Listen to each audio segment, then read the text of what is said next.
The Elohist. Yeah, there was a priestly writer who inserted genealogies even after him. Actually, Genesis is just a big myth, right? Yes, it is a big myth, come to think of it. Moses wrote Genesis. There's no question about that. Your husband is doing it again, and he's doing it on tape again. Can you exercise no discretion or control here? Hello, Eduardo. The Yahwist. Well, the Yahwist. What answer do you want? Well, see, it's hard. That's the point I'm getting at. When you say in exegesis, who was the author? Well, there was all these traditions, right? And then he shaped the traditions. Then you got the Yahwist, then you got the Elohist, then you got the priestly writer. You could say that Moses was responsible for the main body of the work, right? If Moses is the Yahwist. But could you say he was the author in a modern sense? No, not Probably really. more the editor, maybe, in a sense. Or the shaper of the traditions. A researcher. Yeah, but he was a genuine literary talent. He created the well, we've got the Yahwist, we've got the Elohist, we've got the priestly writers from the period of the monarchy who put the chronologies in. So this was a book that was, well, it took about 500 years to complete it. And after all, the traditions that he started with were several centuries old when he started it. So that, to say, yes. Reading from this exegesis sheet again. I'll pass it out in a minute, but I just think we should stop here since we're starting again. Reading critically in the sense of literary criticism, what, if anything, is known about authorship? Who was the author or authors? When did and where did they live? What was their life situation? And we're going to find an even more complicated situation in the book of Exodus as far as authorship is concerned. And then the nature of the unit. Is it part of prose or poetry, particularly literary type, and so forth. All right. Exegesis is the art of getting out of the text what it says or meant to say without reading into it what it doesn't say. Sometimes it's necessary to read into it what it doesn't say just to satisfy our concern about background. For instance, it's inevitable that we're going to want to know who the Pharaoh of the Exodus was, right? And who his daughter was, and what the historical background in Egypt was at the time. Does the author of Exodus care about that? Not at all. Why? Because who's the Pharaoh? He's Pharaoh. And who is the woman? She's the daughter of Pharaoh. Does the author ever get more explicit than that? No. And does the author care much about the religion of Egypt? No. Now, a lot of times we're not going to catch it unless we study that. And in studying that and going into that background, we're going beyond what the text is about. Okay? That's fairly common. Right? You have to sometimes go beyond the text to do exegesis, to find out things in the background so you can get some idea, and you may end up knowing more than the author cared for you to know. Right? By studying the Memphite theology, we're going to know more about the theology of Egypt than the author cared about in order to understand the plagues. So sometimes in exegesis we go beyond the text. Because, as you said, he assumes that the people knew, right? And that's not necessarily right for us, but right for the people who kind of knew about these things. I'm sure that the authors in Exodus figured that people knew a lot about Egypt because they didn't live very far from Egypt. But I'm also sure from the way it's written very breezily. The Yahwist only appears occasionally in the first part of Exodus and only in small. He told a very simple story, and this other thing is much more complicated that's here. But the writer, we're going to see the writer in this beginning section of Exodus is very breezy about details. He's very loose and breezy. He doesn't care much about background. So when we start going through our historical background, our religious background, our philosophical background, our historical underpinnings of the whole change in Egypt and cultural history and so forth. We're showing more interest about background than he is. The text doesn't much care. Egypt's Egypt, you know about Egypt, that's all he's interested in. Now, let's make a beginning. This is very, very, very interesting what happens here. Once again, the Yahwist does appear in Exodus, but the Yahwist doesn't appear very much. And the Yahwist story is frequently very different in tone and purpose than the story of the main authors, and I'd say there's two other than the Yahwist, main authors in Exodus. Yes, Moses didn't write that he was the meekest man in all the earth. And in fact, that kind of statement wouldn't even have been written by a contemporary, would it? That's the kind of statement you make about George Washington after what? After George Washington has died. Sure. Okay. Now then, let's start out. These are the names, which is the Hebrew superscription of the book. These are the names of the sons of Israel who came to Egypt with Jacob, each with his household, Reuben, Simeon, Levi, and Judah. You notice that they're not lumped in order of birth, but by wives, right? Issachar, Zebulun, Benjamin, Dan, Naphtali, Gad, and Asher, all the offspring of Jacob, were 70 persons. Now this is from two different places in Genesis. The order comes from one chapter in Genesis, and the 70 persons comes from another order that's different from this, but at the end it says it's 70 persons, and he's borrowed from two different places. This is a conflation of sources in Genesis, telling you that some time has passed. The author is using Genesis as a source book, telling you what?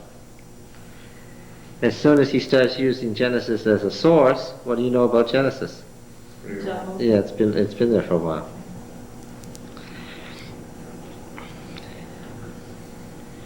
Then Joseph died, and all his brothers and all that generation, quoting the end of Genesis. But the descendants of Israel were fruitful and increased greatly. Again, back to the phrasing of the original promise in the end of the creation, and again to Noah, and again to Abraham. They multiplied and grew exceedingly strong. Now that he's added. That's not in the original promise. That's added for the purpose of the story. So that the land was filled with them. The land is Goshen. The land is the Nile Delta. Now there arose a new king over Egypt who didn't know Joseph. Okay. Shall we do historical background?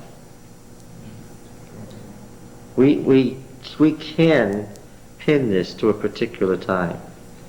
We can pin this to a particular situation that occurred in Egypt.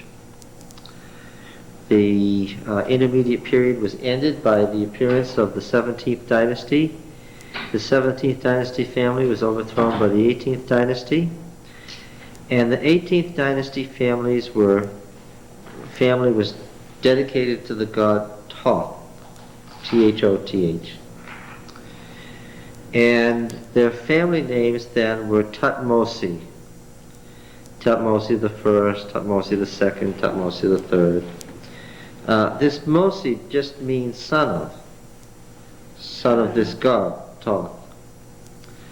And Moses then is not a Hebrew name from Masha to draw. That's a folk etymology. We're going to find it in here. He was named Moses because he was drawn on the water. No. That's the family name of 18th dynasty kings. And it just means son of Thoth. Of course they haven't given his name as Tutmosi. Why?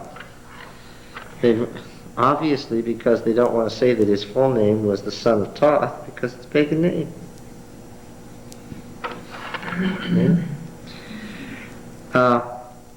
Now, the Hyksos were ruling during this intermediate period, and they were Semites. The 17th dynasty kings were Egyptians, and they gathered their forces up the Nile Valley, and they came down, and they drove the Hyksos out into the area of south eastern Palestine that we know as the Philistine country later. And these Hyksos built great cities there that eventually were overthrown by the Egyptians, but their ruins are still there. Now what that meant was that Israel was in Egypt and in a dominating position when the Semites were ruling Egypt. But then when the Semites were thrown out, they were in an untenable position, because now they were Semites who were now hated by a recurrent nationalism where Egypt was ruled by Egyptians for Egyptians. Okay? And now they were doubly foreign. Their religion was foreign, and they as Semites were foreign. Okay? Now among these 18th dynasty kings, Thutmose II was very, very, very powerful. And he had a daughter who was also his niece and became his wife. Her name was Hatshepsut. And he died eventually. Some people believe that his wife-daughter murdered him, and she became the pharaoh. Now, of course, that wasn't possible, but she did. And for about 20 years, she ruled Egypt as a man. She wore the beard and the double crown, and she kept her husband, who was also her stepson and nephew. They were all intermarried in strange ways. The man who became Thutmose III, the great military genius of Egypt, in fact, the greatest military genius of that age, the person who extended the Egyptian empire further than anybody ever had. Up to that point, the greatest military conqueror in history. She kept him under her thumb for 20 years. Then eventually she was murdered by him, apparently, and her name was carved out of all the cartouches that had the royal name. She built a huge funerary temple at the head of the Valley of the Kings, where she was to be worshipped as a god forever, and her name was carved out. Of course, to remove the name is to destroy her existence. And they tried to wipe out all record that she had ever ruled as pharaoh, very unsuccessfully. The fact that they couldn't, and the fact that so much of the history of this period has survived, King Thutmose III reigned in a very, very long reign until he was quite old. And he died in 1450 BC, which according to the high date of the Exodus is the very year of the Exodus. So he would be the pharaoh of the Exodus. So what this means is that Thutmose II is the pharaoh who didn't know Joseph. And his daughter, who rescued the baby from the water, was Hatshepsut, who was obviously already scheming to take control of the throne, and was apparently using this child as her champion. She was going to use him to make him king and military commander to put her on the throne. Obviously, his disappearance from the picture left her having to do it herself, and she was able to do it. She was able to murder her father and keep her husband - stepbrother nephew down long enough to have a long reign before she herself was done in. So she was quite a schemer. Now, does Exodus tell us any of this? No. Is it interested in any of this? Not particularly. So what I'm saying is the historical background is present, and it makes sense. It's not a created literary story. These are real historical characters, but the fact of there being historical characters is not of great interest to the author. All right? So now we come then directly in Exodus 1 to 18th dynasty Egypt. There arose a new king over Egypt who didn't know Joseph. He said to his people, "Behold, the people of Israel are too many and too mighty for us. They have become a people," here in Exodus. "Come, let us deal shrewdly with them, lest they multiply And if war befall us, they join our enemies and fight against us and escape from the land. Well, that is exactly what the Hyksos had done. So this was a very real consideration. It's a legitimate consideration based on the historical facts. The Hyksos had escaped from the land after having put them in bondage. Therefore, they set taskmasters over them to afflict them with heavy burdens. Now, it is true that this doesn't follow, this is a non sequitur, this doesn't follow, but the story isn't very tight in details. It's not shrewd to deal with somebody by setting taskmasters over them. It implies that there was some kind of process going on by which they were gradually enslaved. Okay?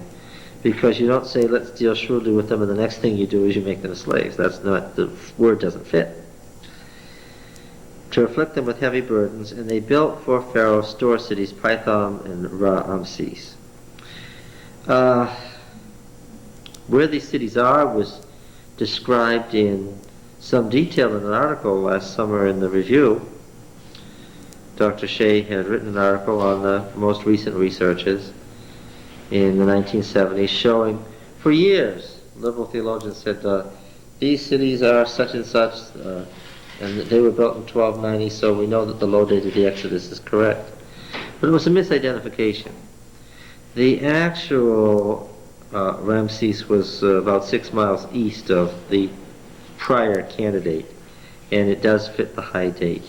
The more they were oppressed, the more they multiplied, and the more they spread abroad. And Egyptians were in dread of the people of Israel. There's a good explanation there of what the concern was. They were afraid of them. What was the source of the fear? The fact of prior domination by Semites. So they made the people of Israel serve with rigor and made their lives bitter with hard service in mortar and brick and all kinds of work in the field. In all their work they made them serve with rigor. Now this Wadi Tumilat, this canyon, is the canyon that runs along the east side of the eastern branch of the Nile Delta and runs over into the Great Bitter Lakes region. Now the reason the Great Bitter Lakes region is not full of water today is because in the 19th century the British and French cut a canal there, the Suez Canal. Okay. But the Suez Canal drained off most of the lake, but you can still tell where the lake bed was, and where the river ran through the wadi from aerial photographs and from satellite photographs. You can see where the shoreline was. And it was a tidal area, marshland. Okay.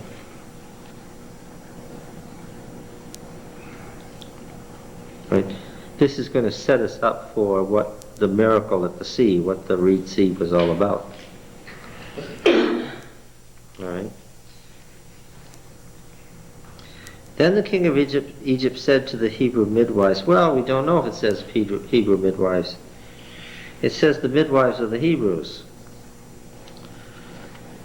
They have Semitic names, but Egyptian meanings. Are they Egyptian women or are they Hebrew women? It doesn't tell us, unfortunately. One of whom was named Shiphrah and the other Puah. When you serve as midwife to the Hebrew women, see them on the birth stool. If it's a son, kill him. If it's a daughter, she shall live. I suppose to make the daughters slaves in harems and so forth. You have a choice, kill all the children or kill the female children or kill the male children. But the midwives feared God. Now this doesn't mean that they were Hebrews, because one of the themes of Exodus is going to be the God-fearers among the Egyptians. They worry about their heritage by killing. In the middle of the plagues, we notice that that three groups develop. The Hebrews, the God-fearing Egyptians, and those siding with the Pharaoh who were hardening their hearts. And the middle group is spared the plagues along with the Hebrews because they feared God, which implies that these were not Hebrew women, but Egyptian women who were God-fearers. That is as close as they come to the idea of a convert in the Old Testament. What did you say? Didn't they consider their heritage when they saved the daughters but killed the sons? You know, that would kind of wipe out their, Well, it's an ancient tribal society. What happens to the woman? When she's married off, becomes a wife or a concubine. she wouldn't be married off if they killed all the males. No, she wouldn't be married to a Hebrew. She'd be married to what? An Egyptian, and become what? Become an Egyptian. Yeah. Aha, we caught you on a cultural question.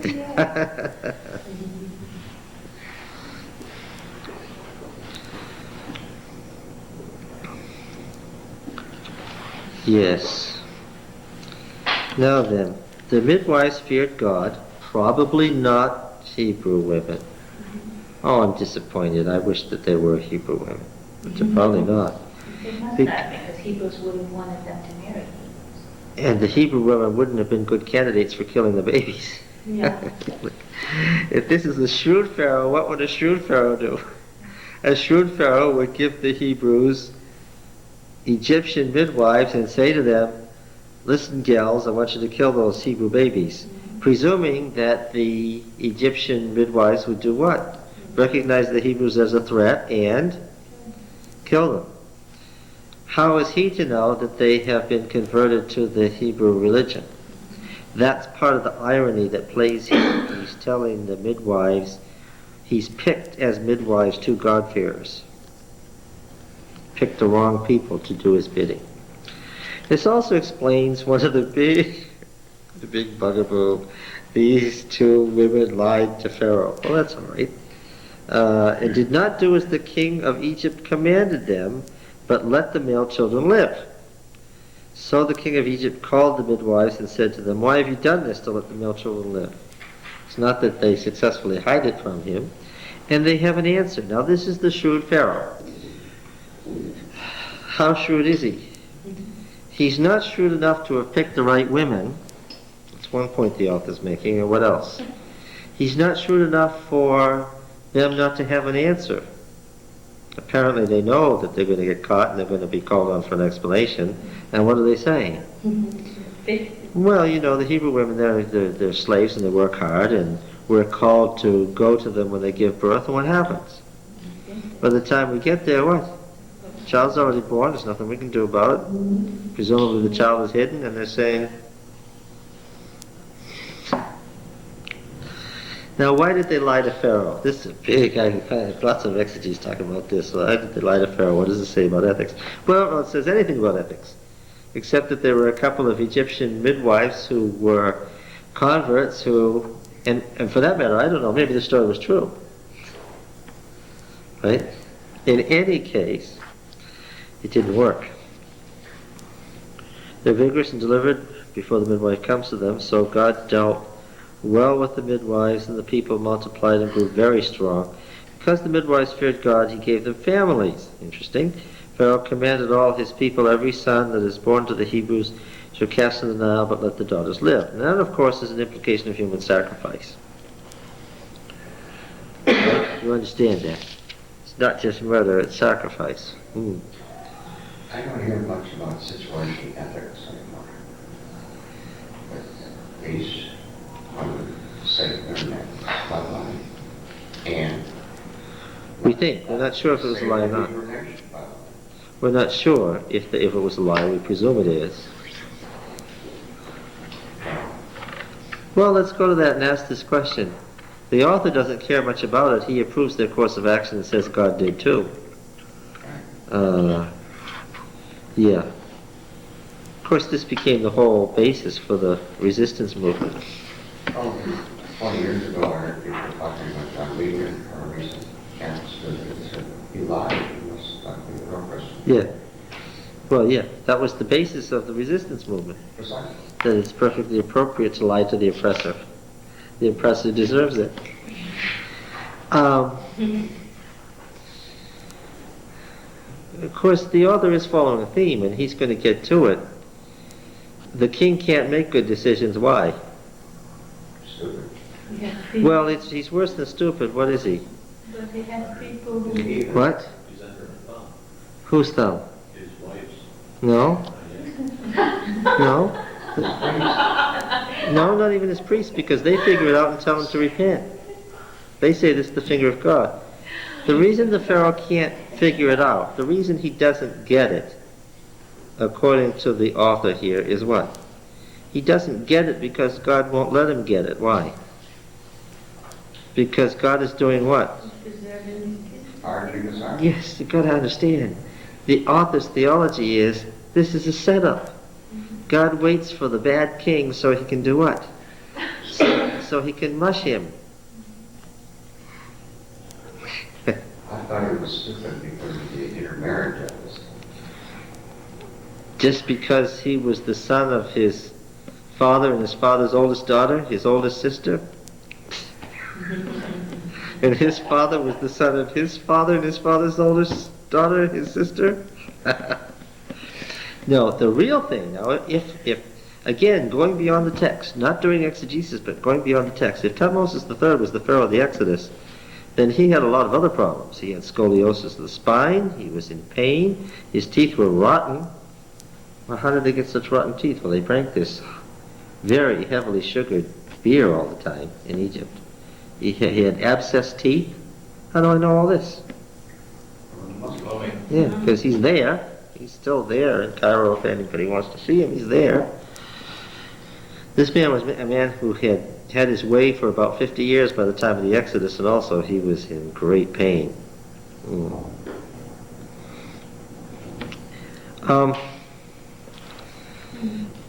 The author is following the ironic theme. He could have picked any women in Egypt. He picks the two who are God-fearers and doesn't know it.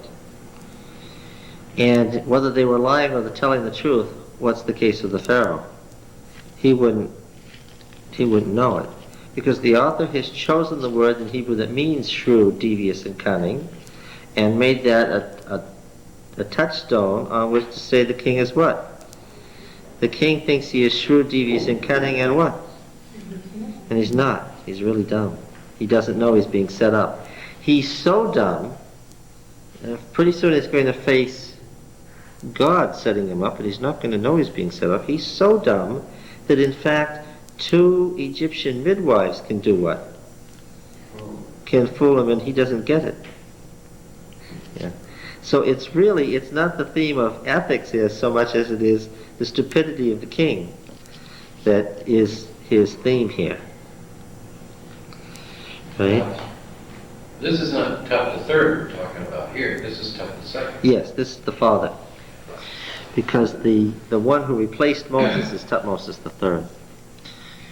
Right? The 40 years that Moses in the wilderness is the time when Hatshepsut comes to power, reigns, is killed, and Tutmosis III comes to power. Now, a man from the house of Levi went and took to wife a daughter of Levi. The author here is being intentionally vague. When we get to a different author, we're going to find out what. The name of this man. Well, what? Who the man was. No. What is he not telling you here? Married a relative. Huh? Married a relative.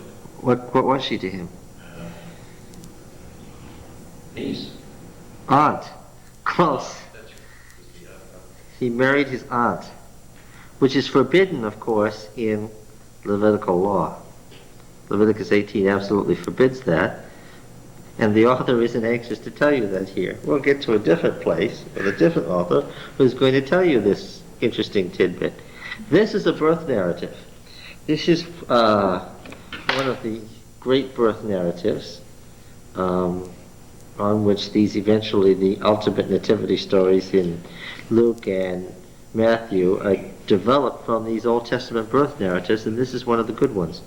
Now, Sargon, the king of Akkad, the first empire builder, tells us the story that when he was born, he was the daughter of a princess and an unknown father, presumably a god, and his mother put him in a little ark she had made of bulrushes, and it tells us in Sargon's account that she put pitch inside and out, and over the coverlet that was on the top, and put him on the river, the Tigris, I guess it was, the Tigris River, and the god of the river took care of him, and that's why he came to power.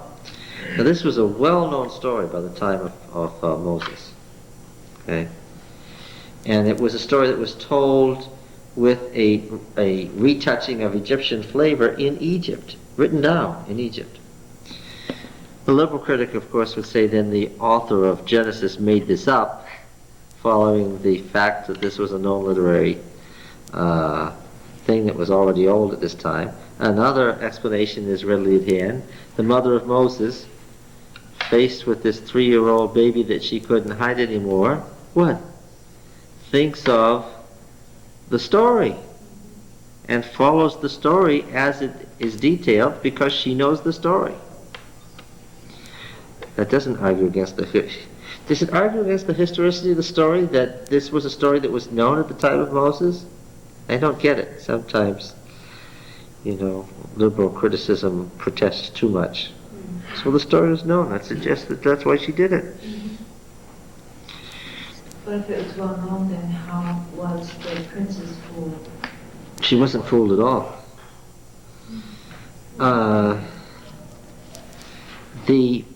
The story is about, you notice this, that there are 2 midwives, a mother, an older sister, and an Egyptian princess, right?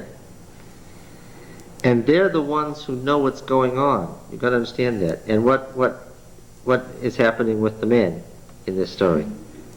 They don't know what's going on. They're missing it. Okay? Yeah. Now, this is a compressed story. We don't know how long these people have been married. We don't know there's any daughter that's 12 years old. Okay? When she could hide him no longer, it's not told why, but we get the picture. We get the general picture. She took for him a basket made of bulrushes and daubed it with bitumen and pitch, and put the child in it and placed it among the reeds at the river's brink. Does not bother me at all that these are the exact words of the Sargon account. And his sister stood at a distance to know what would be done to him. Now the daughter of Pharaoh came down to bathe at the river, and her maidens walked beside the river. She saw the basket among the reeds and sent her maid to fetch it. When she opened it, she saw the child. Although the babe was crying, she took pity on him and said, "This is one of the Hebrews' children." Then his sister said to Pharaoh's daughter, "Shall I go and call you a nurse from the Hebrew women to nurse the child?" Pharaoh's daughter said to her, "Go." So the girl went and called the child's mother, and Pharaoh's daughter said to her, "Take this child and nurse him for me, and I will give you your wages." So the woman took the child and nursed him, and the child grew, and she brought him to Pharaoh's daughter, and he became her son, and she named him Moses, for she said, "Because I drew him out of the water," which of course is a Hebrew word, and that's not the reason she named him Moses at all, because the author has really missed the historical background totally. Why did she name him Moses? Because she was scheming. We have to understand that she was looking around for a kid, and guess what? While she was looking for a kid, what? One appeared. Yes. We have a lot of these etymologies for words in the Bible that are just folk etymologies that sound similar words. Moses is the family name of the 18th dynasty. All right. A lot is compressed here, right? This is a very compressed narrative. Do you get the impression yet that the child is the deliverer from this nativity narrative? The child is the deliverer, and he's being modeled on Sargon II, who created in 1,000 years earlier the first great world empire. Ah, I see. So I know what the author's driving at. Moses is the founder of what? The new empire. One day when Moses had grown up, So actually then, the birth and the rescue of Moses is the whole story is built on Sargon. yes, that's right. Yep. The author is deliberately calling your mind to that background.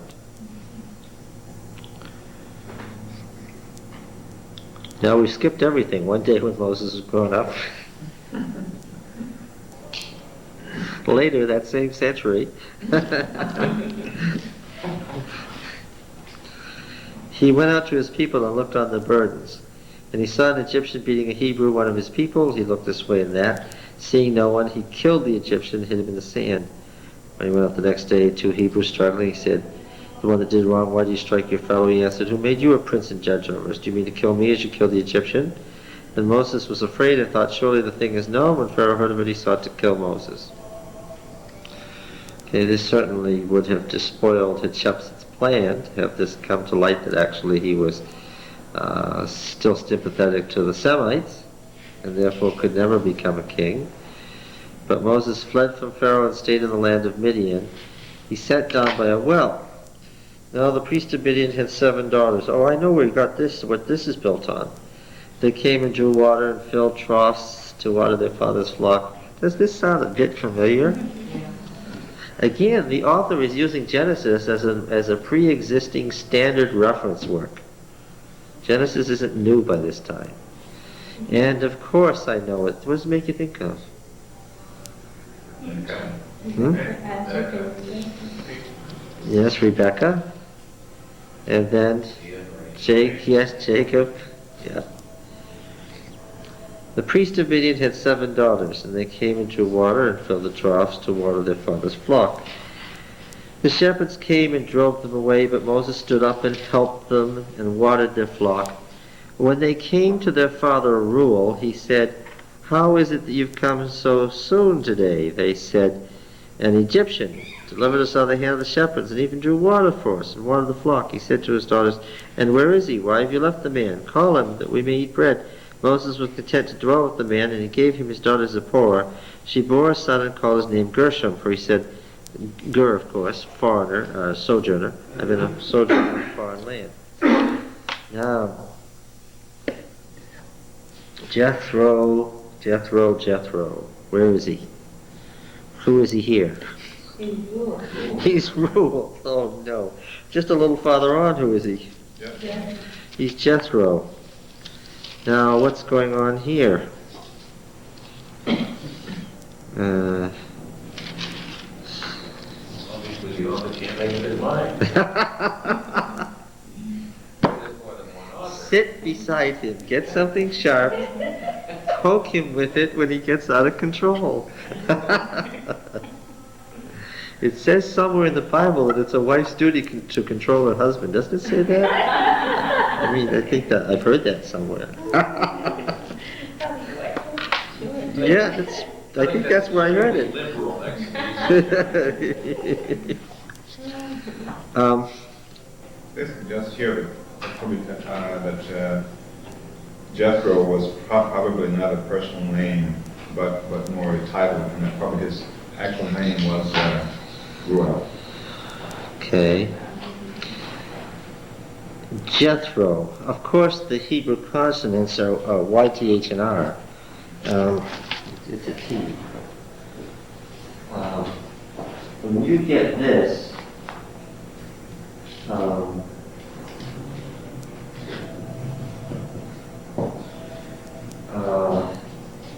this appears all over the place.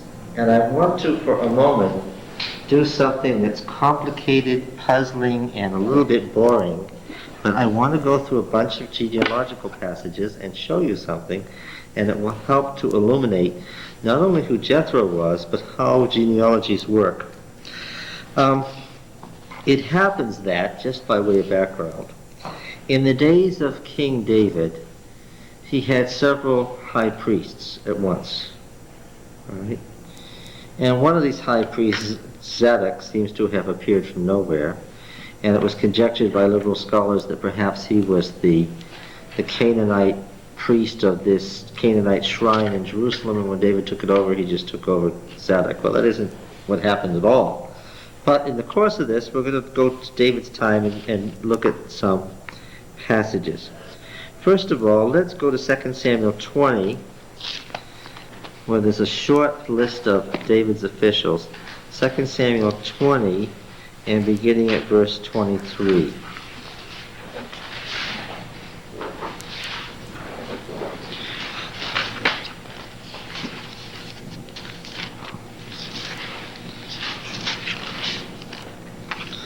Now, there are several different lists of David's officials that don't agree with each other, and that's perfectly possible because how long did David reign?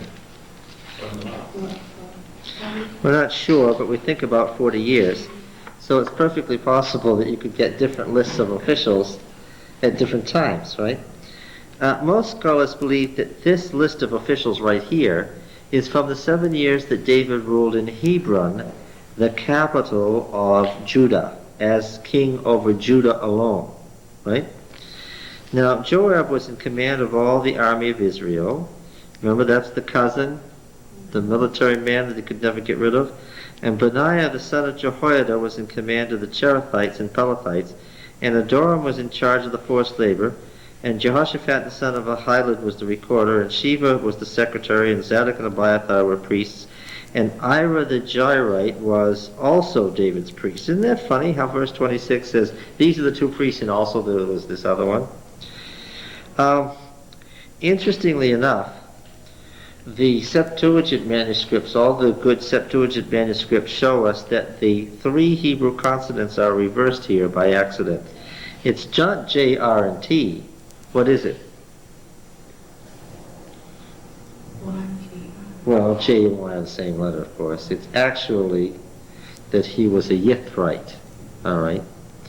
And in other words, he was from either the city of YTHR or from the clan of YTHR, Yether. Okay? Now this Yithrite, Yether, Yathir, the city of Yathir, keeps appearing here and there in the genealogies. And the relationships and the way it appears tells us all sorts of things. Let's look at 2 Samuel 23:38 and see what we find there. 2 Samuel 23:38. If we don't find a genealogy there, we'll just keep right on going.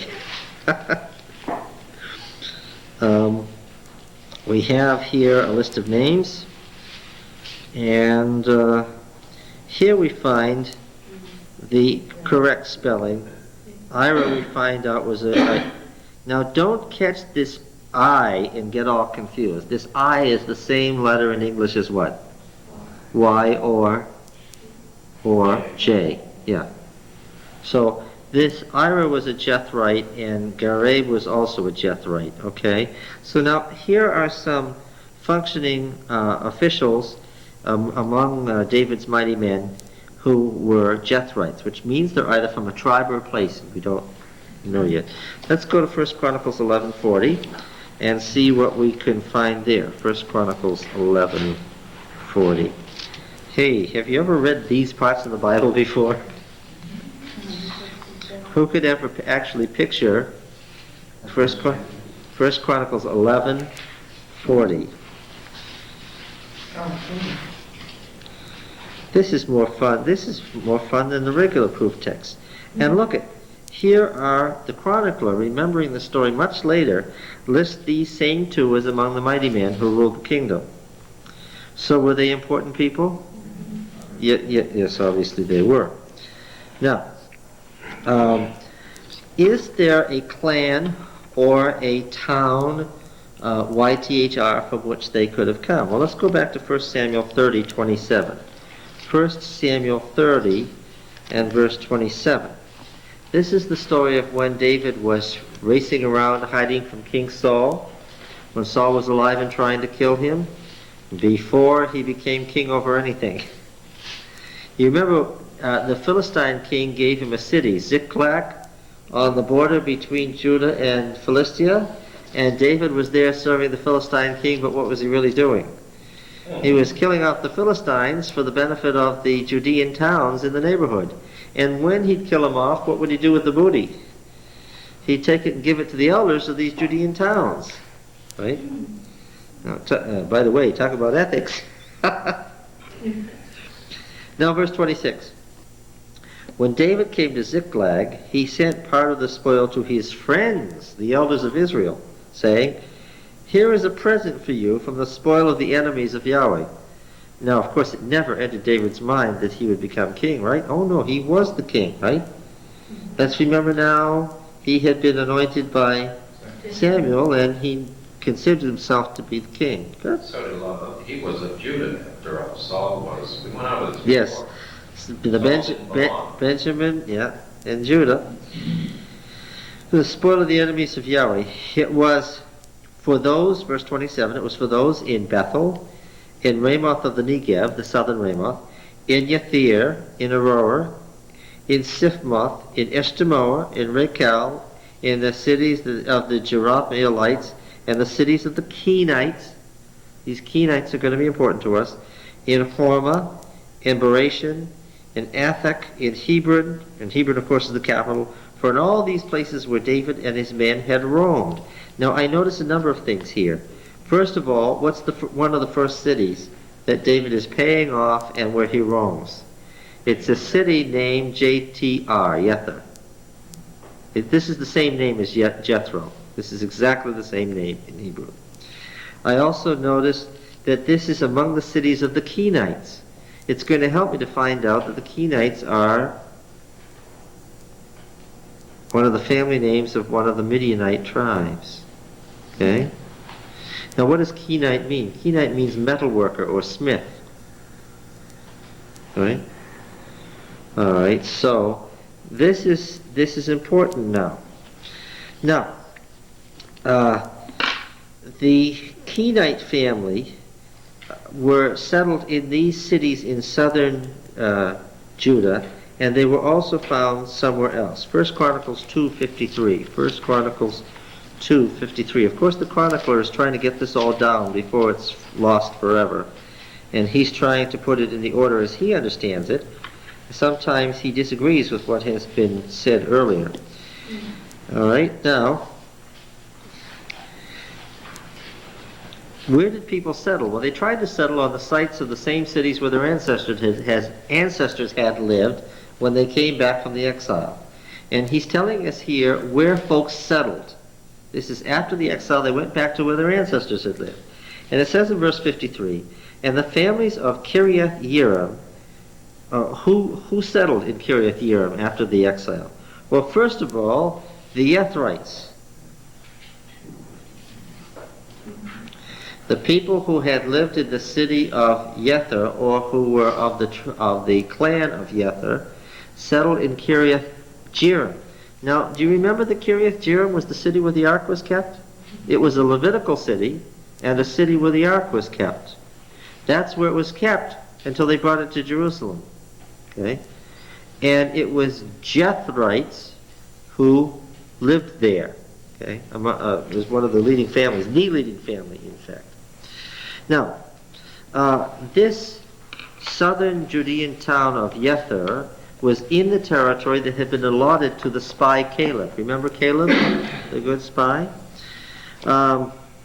We have a list of Calebite holdings in 1 Chronicles 2 and verse 32, just up above.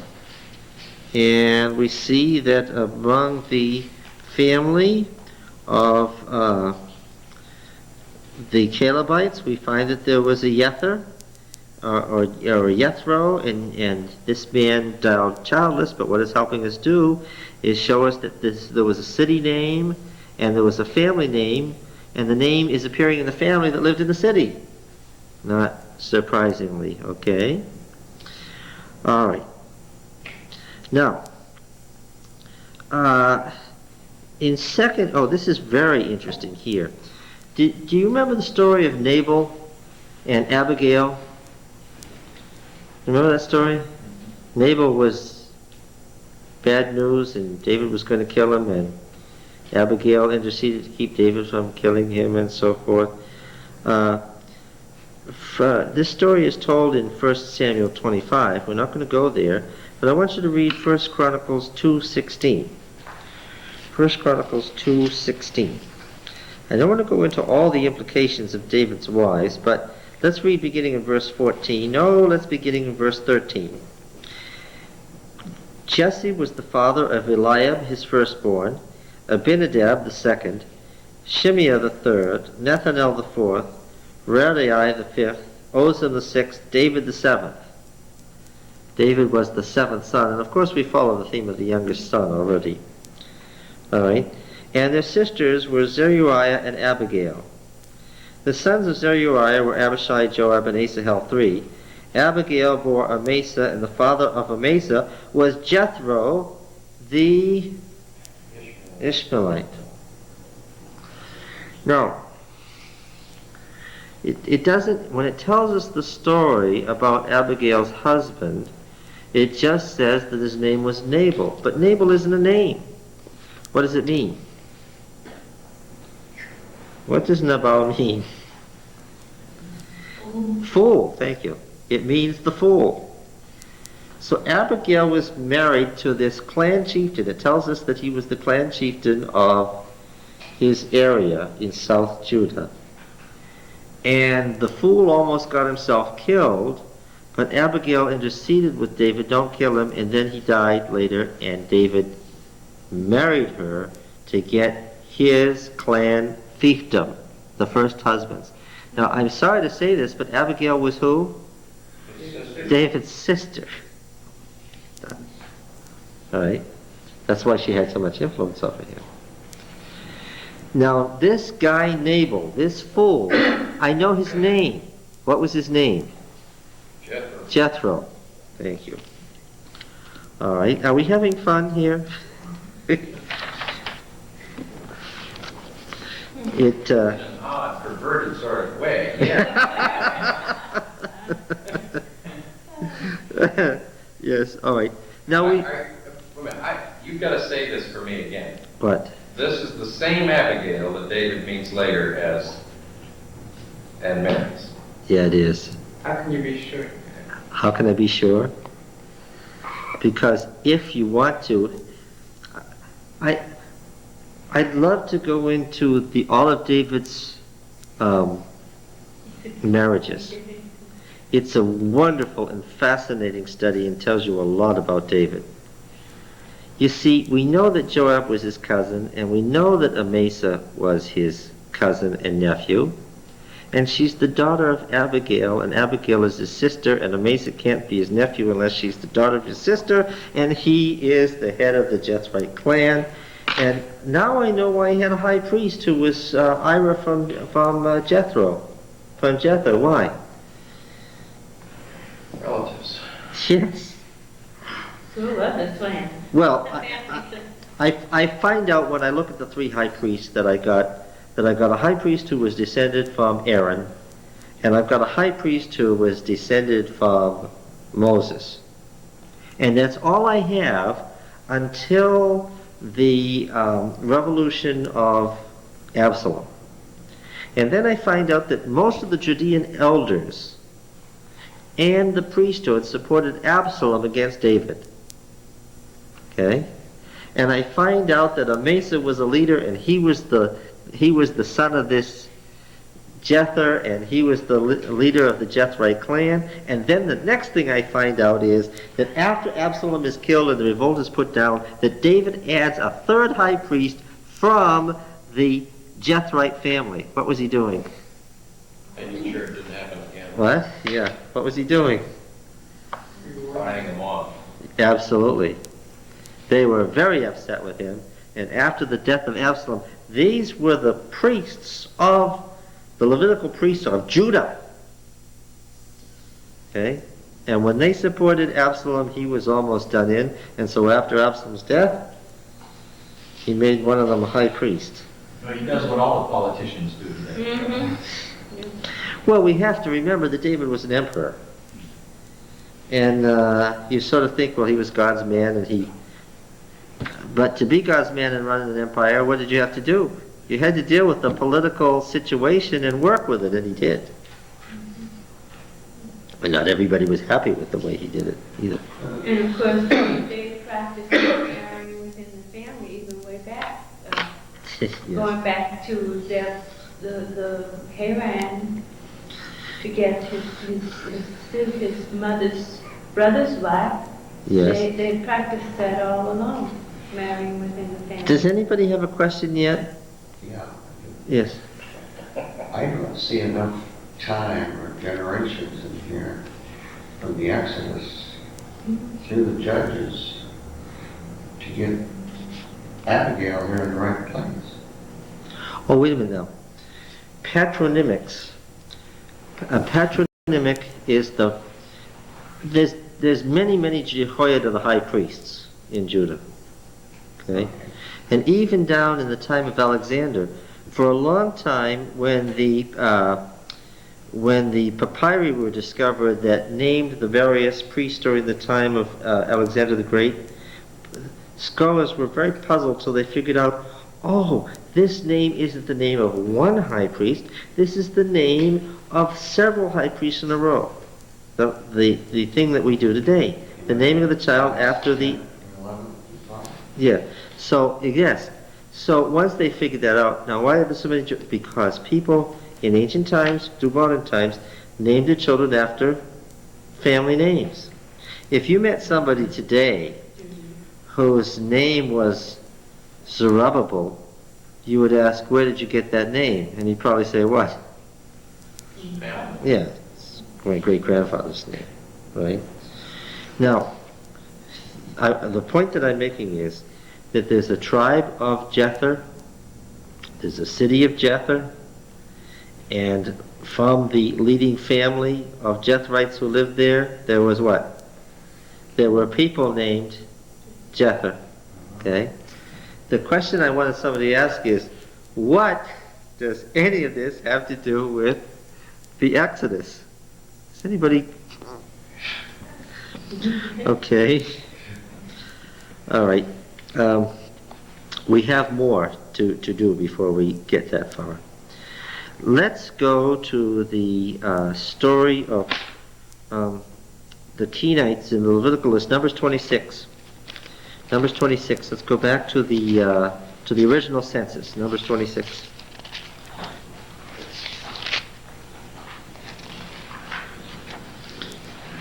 Verse 58.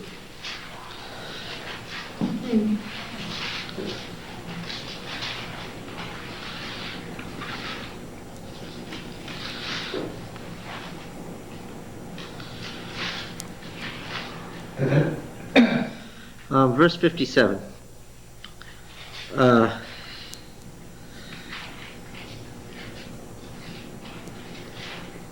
These are the Levites, as numbered according to their families of Gershon, the family of the Gershonites, of Kohath, the family of the Kohathites, of Merari, the family of the Merarites. There's three of them, right there in the ribbon surrounding the tabernacle there.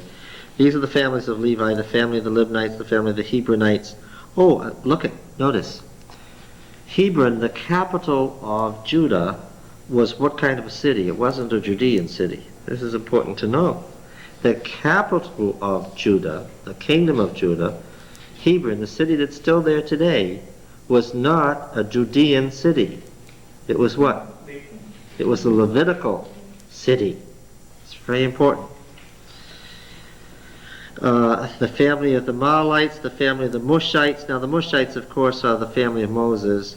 The family of the Korahites, and Kohath was the father of Amram. The name of Amram's wife was Jochebed, the daughter of Levi, was born to Levi in Egypt, and she bore to Amram, Aaron and Moses, Miriam, the sister, and Aaron. To Aaron were born Nadab, Abihu, Eliezer, and Ithamar, and Nadab and Abihu died, and so forth. Okay, now that's setting the stage for something else here. You notice that one of the family divisions there is the Korahites. All right. Now these Korahites are brother clan to the Hebronites who live in Hebron. All right.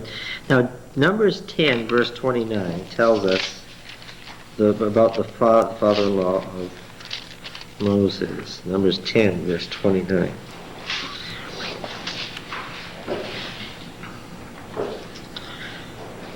And Moses said to Hobab, the son of Reuel, the Midianite, Moses' father-in-law. Now wait a minute, who was the father-in-law in the passage we just read in Exodus? Reuel. And now who is it? Huh? No, but it's Hobab, the son of Reuel the Midianite, Moses' father-in-law. We're setting out for the place of which Yahweh said, I will give it to you. Come with us, and we will do you good, for Yahweh has promised good to Israel. But he said to him, I will not go, I will depart to my own land and to my kindred. He said, do not leave us, I pray you, for you know how we're to encamp in the wilderness, and you will serve as eyes for us. And if you go with us, whatever good Yahweh will do to us, the same he will do to you. So they set out from the mount of Yahweh 3 days' journey. The Ark of the Covenant, Yahweh went before them 3 days' journey to find a resting place, and the cloud and so forth. And whenever Moses said, "Arise, O Lord," when the Ark left and so forth. What happens to this Midianite family? They intend to leave, but what? Moses says, Be guided. "Come with us," right? Now Judges 4:11. Before we do that now, hold up. They wouldn't why they won't say that was Moses' brother-in-law. What? Why It says it's his father-in-law. It's the son of his father-in-law. That's the yeah. But Well, that- no, I don't think so. That would be his brother-in-law. Well, let's see what it says in Judges 4:11.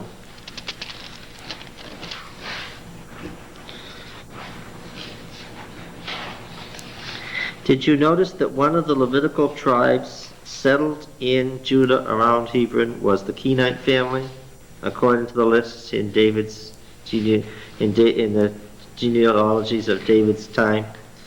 Verse 11 says, "Do you know the story about Jael who slew Sisera?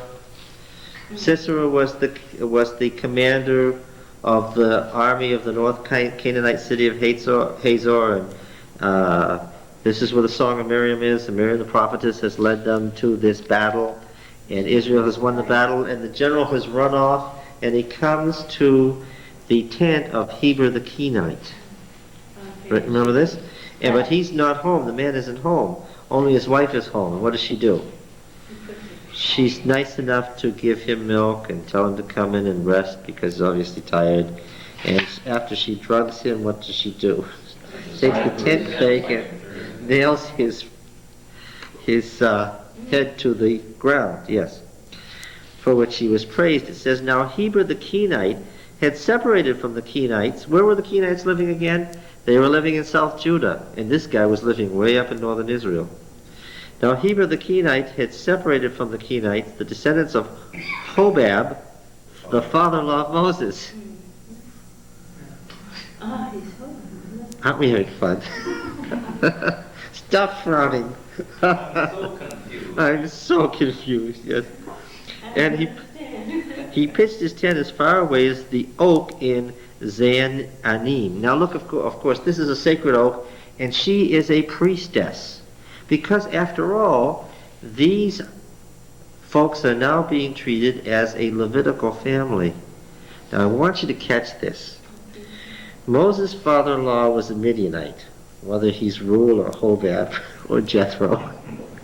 Whoever he Unless is. he has several wives. Whoever he is, no, it's his name is the problem. Let's not even drag his wives into it. He was a Midianite, am I right on that? But he was the priest of Midian. Later on, I have figured out by now, by reading all these passages, later on, he's in the genealogy of Israel. The whole Kenite family is in the genealogy of Israel, along with the other Midianite tribes, Kohath, the Korahites, and what are they? They're now Levites. They're now priests. Co-opted. They are now part of the Levitical priesthood. Now wait a minute. Wait a minute. Do you catch it? This is how genealogies work. Genealogies, I told you this when we talked about genealogies, they do not show biological relationship. What do they show? They show social, political, or religious relationship. They started out as Midianites, and they ended up what? As a Levitical family, and it wasn't just any Levitical family. This family of the Jethrites, of whom we're looking at divisions here, became, and the city of Jether, became so important that what? They almost did in David in behalf of Absalom, and after it was over, what did David have to do? David had to make the leader of the family a third high priest. Who were the Midianites anyway? They were relatives. They were relatives? Well, who were they? Heber the Kenite. Heber the Kenite, after all, is where we get the name Hebron, which is the community of Heber. That's what the city name means. Heber the Kenite. And what were Kenites again? They were metal workers. They were smiths. Well, what were they doing in Midian? Why was Moses out there? That's where all the copper was, on the Sinai Peninsula.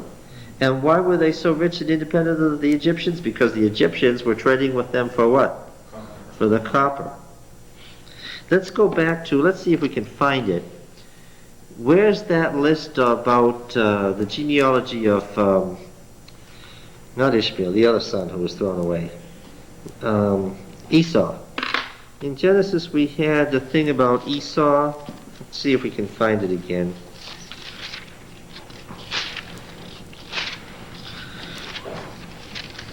$36. 36?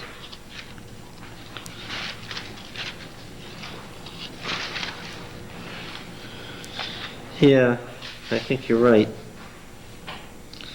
Okay, this'll get you. These are the descendants, you've already got there, haven't you? Verse 1. These are the descendants of Esau, that is Edom. Esau took wives from the Canaanites, Adah the daughter of Elon the Hittite, Aholibamah the daughter of Anah the son of Zibeon the Hivite, and Basemath Ishmael's daughter, the sister of Nebaioth. And Adah bore to Esau Eliphaz, Basemath bore Reuel, and Aholibamah bore Jalam, and Korah. The Korahites, the same family of Midianites. These are the sons of Esau who were born to him in the land of Canaan. Esau took his wives, his daughters, and all the members of his household, his cattle, all his beasts, and his property which he acquired in the land of Canaan. And he went into a land away from his brother Jacob, for their possessions were too great for them to dwell together. The land of their sojournings could not support them because of their cattle. So Esau dwelt in the hill country of Seir. Esau is Edom. These are the descendants of Esau, the father of the Edomites, in the hill country of Seir. These are the names of Esau's sons: Eliphaz, the son of Adah, the wife of Esau; Reuel, the son of Basemath, the wife of Esau. You do notice that we're reading a doublet here. This is a different genealogy just added to the first one. The sons of Eliphaz were Teman, Omar, Zepho, Gatam, and Kenaz. Timnah was a concubine of Eliphaz, Esau's son. She bore Amalek to Eliphaz, so this is where the Amalekites came from. These are the sons of Adah, Esau's wife. These are the sons of Reuel, Nahath, Zerah, Shammah, and Mizah. These are the sons of Basemath.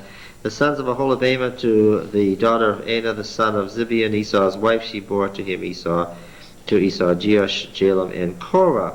The chiefs and sons of Esau. Now why am I going through these? Because I'm noticing that the names, as I read through, are what? Names that turn up again only where? Yes, yes. All over the place where? In what genealogies? In Levitical genealogies. Yes, okay. And if you'll cross-reference these names, you'll find that many of these names are names of Levitical cities. Levitical cities. What happened? Tell me what happened. They were co-opted by the Israelites.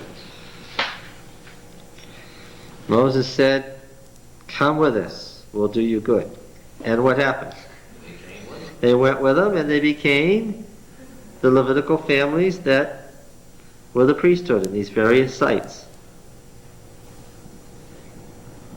Well, they had to give them something, offer them something then, for them, offer them something to come with them, so offering them that. Well, I said many times that all the people who came out in the Exodus weren't descendants of Jacob. But that doesn't mean that you won't find them in a genealogy descended from Jacob, because these families are listed as the descended from Levi. But these families were founded long before Levi was born. Are you getting it? Well, then, if that's, if that's the case, and they were Levitical priests, no wonder they had problems with serving other gods. Well, but at times, these were the most conservative people. They didn't just bring strangers out of Egypt, though. As they went along, they obviously picked up huge accretions to the... There's no accounting for the number that went over Jordan, except that they picked up hordes In along the way. 1948 and 1949, the state of Israel said anybody who's a Jew is a citizen of Israel, and then they had this obvious problem. And what was that? Who's a Jew? And what did they decide? Anybody who's practicing the Jewish religion and thinks he's a Jew, this was the official decision that they arrived at. Anybody practicing the Jewish religion who thinks he's a Jew is a Jew. That was their conclusion. And you know why they reached that conclusion? On the basis of the biblical genealogies.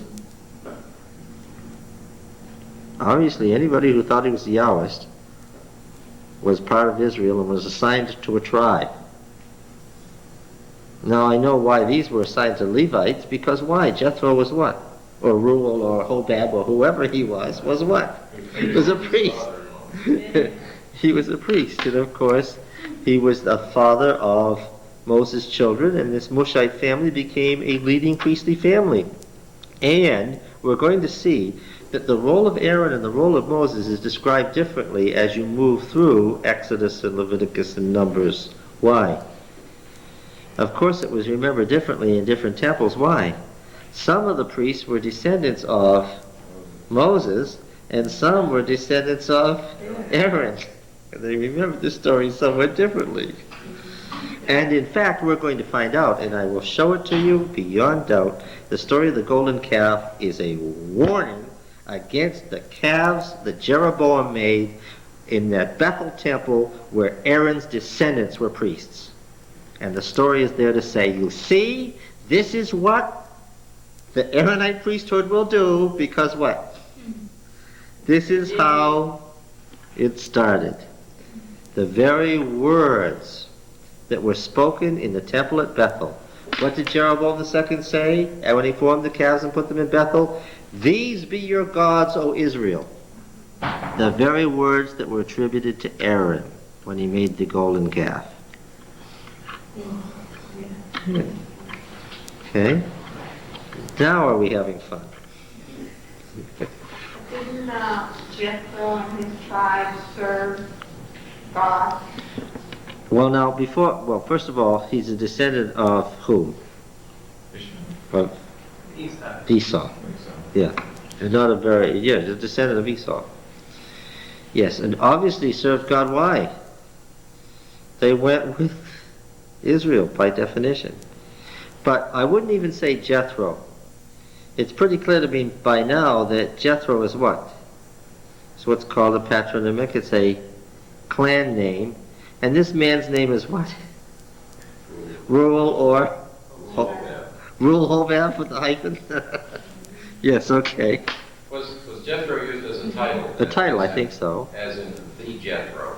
Yeah. As was often, who would be the top. Just like saying Pharaoh when you really mean what?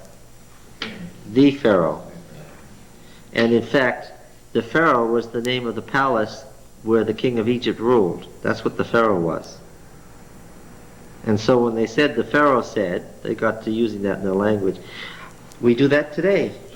The White House. The White House said today. Yeah. Nobody questions what you mean. The White House said today. It did? No, I know what that means. What does that mean? Somebody acting in behalf of the President of the United States has issued a statement. Okay? All right. That's like White House sources. All right, now, where were we? Oh, I know where we were. He went to Midian, and he met the priest of Midian, Jethro, and his 7 daughters. Right? Talk about a byway. How can a word throw you off the track, right? But who would want to bypass Jethro without knowing all that, right?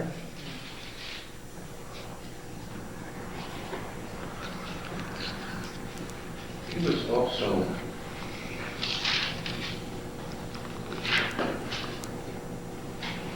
Midian was the son of Abraham, right? Yes. That's how they originally got the title. He was one of the sons of the concubines who were sent away during lifetime. Let's see if we can find that. That's where the original land of Midian came from. I don't hear all those pages shuffling as you all look for Midian. You want to see stories? No, I think this is later in Abraham's life. Oh, yeah, Victoria, Genesis 25. Genesis 25. Yeah, Victoria. Yeah. Abraham took another wife whose name was Keturah. She bore him Zimran, Jokshan, Medan, Midian, Ishbak, and Shua. Jokshan was the father of Sheba and Dedan. The sons of Dedan were, the sons of Midian were Ephah, Epher, Hanak, Abidah, Eldaah. All these were the children of Keturah. Abraham gave all he had to Isaac. The sons of his concubines Abraham gave gifts while he was still living and sent them away from his son Isaac eastward to the land of the east, which becomes a standard phrase in the Old Testament. So ruler, Hobab wouldn't actually be descended from Midian, just living in the land of Midian. Living in the land of Midian. But remember, genealogies frequently show geographical relationship. Remember my saying that? If you've lived in the land of Midian for a long time, you might be listed as what? Yes. Hey, this is fun. Now, again, this is back to why we say Genesis 5 and Genesis 11 cannot be used to tell you how old the world is. Why? Because their concept of what a genealogy was. Very different from ours. Yeah. Now, I don't know how you hold to what's that concept of inspiration? Verbal inspiration. You must have to just read the Bible with your eyes closed. But there are no discrepancies in the Bible. I heard a Baptist minister say on Easter Sunday. Well, there aren't, if you understand Well, it. no, that's right. There aren't. It's right in the deeper sense, but he didn't mean it the way. It's like here when it talks about rule and the 7 daughters, I mean, that could be like his granddaughters, the way they sort of loosely use all of that. And Hobab was the real father. Yeah, oh yeah. Jethro might even be a title. Probably is a title, in fact. Since it is the family of Yether, this Jethro probably is not functioning as a personal name at all. Although the author, who's being very breezy about the details, is what? He's using it as a name. Does that mean he's so far down the line he doesn't know? I think so. I think that by the time you get the first part of Exodus being written, it's been a while. There's plenty of evidence that the priestly writer is the guy who's reworked this, and the priestly writers were putting this all down in order so that they could take what Moses wrote and get it all straight with all their later genealogical details and all the stuff and get it into a national epic. When do you think, take a guess now, when do you think they felt the urge to take all this material that it inherited and get it all into order and make a national epic? Probably David. Yeah, well, when do you need a national epic? When you got a nation? Yes. Your nation in trouble. Yes, and of course they're trying to include everybody and they're trying to show how everybody fit in. What does that tell you? That's the Empire of David again, showing how everybody relates to God's plan and we're all part of it, and this one came in here and that one came in there and so forth. I And understand. we're all one big happy family. Yes. And, yes. All right, so now,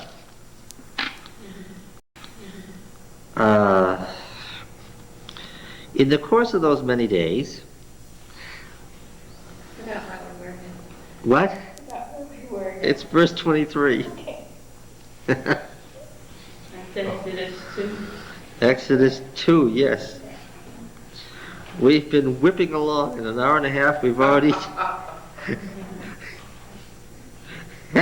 We've rushed through another 2 chapters in an hour and a half. In the course of those many days, the king of Egypt died. But on the other hand, would you not want to know this?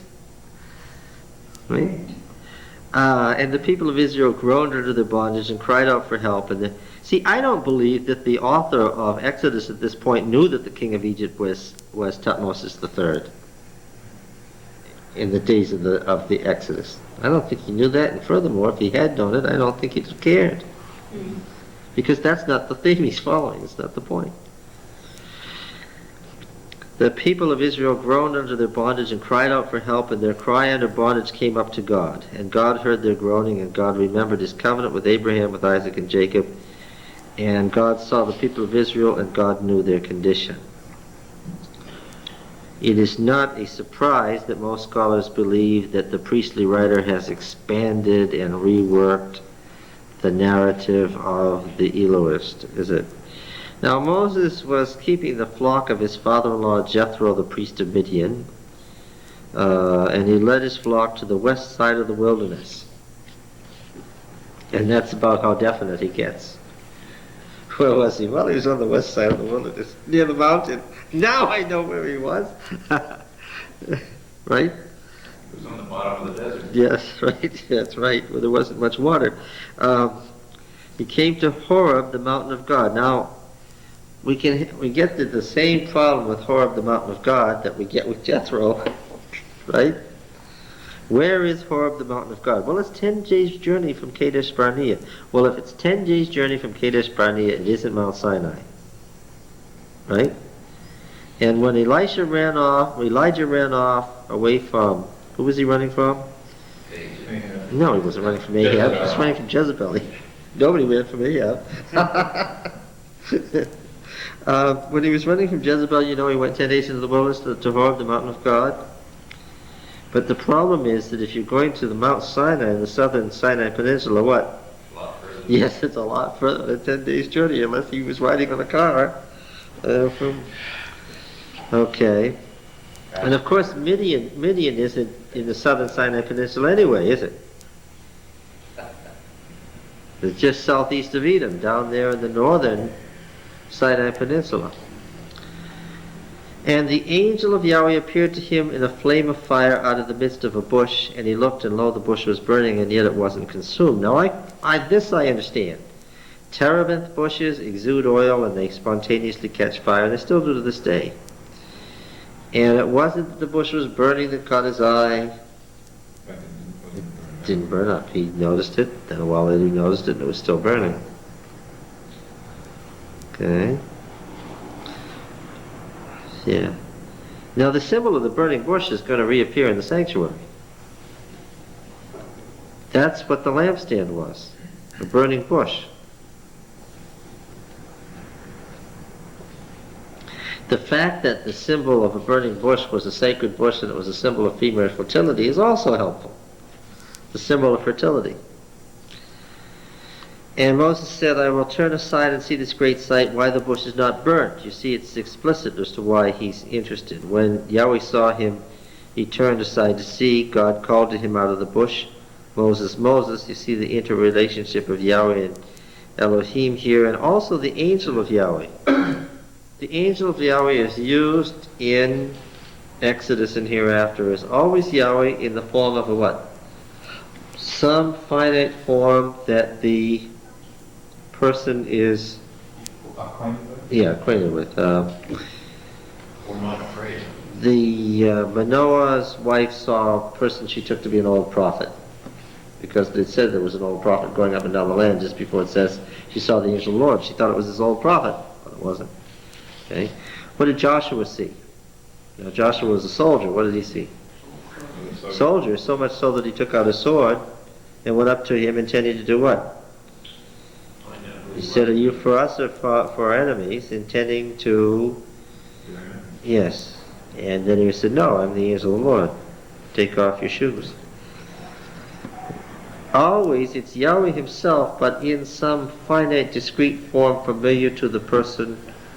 The angel of Yahweh to Gideon, he snuck up on him. Gideon was threshing out the wheat in a wine press, hiding it from, the Midianites, I think.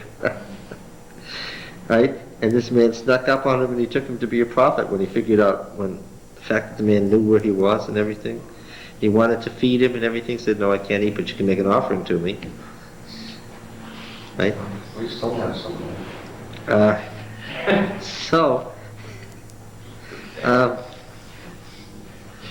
Now they're both out of control. I think I'm going to go back to teenage college students. A form familiar to the person, a finite form familiar to the person, the angel of Yahweh. Called to him, Moses, Moses. He said, here am I. He said, do not come near. Put off your shoes from your feet, for the place on which you're standing is holy ground. And he said, I am the God of your father. Now the God of the Father, again, is a phrase from Genesis, right? When God appears, and it's a phrase from the E-writer, when God appears to Jacob, what does he say? I'm the God of your father Isaac. What does he say to Isaac? I'm the God of your father Abraham. I'm the God of your father. So I'm the God of your father, the God of Abraham, the God of Isaac, the God of Jacob. Moses hid his face for he was afraid to look at God. Then Yahweh said, I have indeed, intensification, I have indeed seen, intensive use, the affliction of my people who are in Egypt and have heard their cry because of their taskmasters. I know their sufferings, and I have come down to deliver them out of the hand of the Egyptians. Again, the theme of Yahweh coming down makes me think of Sodom. yes, Sodom and Gomorrah, the judgment scene at the gates of Eden, the Tower of Babel. When Yahweh comes down, it's for judgment, right? It's following a theme, pre-existing theme. To bring them up out of the land to a good and broad land, a land flowing with milk and honey. The first time we get that, the goat's milk, of course, and the honey, we're looking at, actually, it's not milk, but it's curds, literally. And also the thing that suggests the two crops, the fruit crop and the cereal crop of Canaan. The place of the Canaanites, Hittites, Amorites, Perizzites, Hivites, and Jebusites, and the 7 nations that were dispossessed. Now behold, the cry of the people of Israel has come to me, and I have seen the oppression with which the Egyptians oppressed them. Come, I will send you to Pharaoh, that you may bring forth my people, the sons of Israel, out of Egypt. But Moses said to God, who am I that I should go to Pharaoh and bring the sons of Israel out of Egypt? He said, but I will be with you, and this shall be a sign for you that I have sent you. When you brought forth the people out of Egypt, you shall serve God on this mountain. Well, that's not a very good sign. You have to do it first to get the sign. Yeah, that's a trick. Then Moses said to God, if I come to the people of Israel and say to them, the God of your fathers has sent me to you, and they ask me, what is his name? What shall I say to them? God said to Moses, I am who I am. Or, since we're just using the verbal forms here, and we don't have tense strictly in Hebrew, what could we say? We could put any tense to this, since it's tenseless. I was what I was then, I am what I am now, I will be what I will be, I'll become what I'll become. It's just a use of the verb hayah to, it has to become a first person because it's in God's mouth. And then it will go back to third person when he's addressed. He said, say this to the people of Israel, I am has sent me to you. God also said to Moses, say this to the people of Israel, Yahweh the God of your fathers, the God of Abraham, the God of Isaac, and the God of Jacob sent me to you. This is my name forever, and thus I am to be remembered throughout all generations. Go and gather the elders of Israel together and say to them, Yahweh the God of your fathers, the God of Abraham, the God of Isaac, and the God of Jacob has appeared to me, saying, I have observed you, and what has been done to you in Egypt, and I promise that I will bring you up out of the affliction of Egypt to the land of the Canaanites and so forth, flowing with milk and honey, and they will hearken to your voice, and you and the elders of Israel shall go to the king of Egypt and say to him, Yahweh the God of the Hebrews has met with us, and now we pray you, let us go a 3 days' journey into the wilderness, that we may sacrifice to Yahweh our God. Now, here we begin a theme. I know that the king of Egypt will not let you go unless compelled by a mighty hand. So I will stretch out my hand and smite Egypt with all the wonders which I will do in it. After that he will let you go.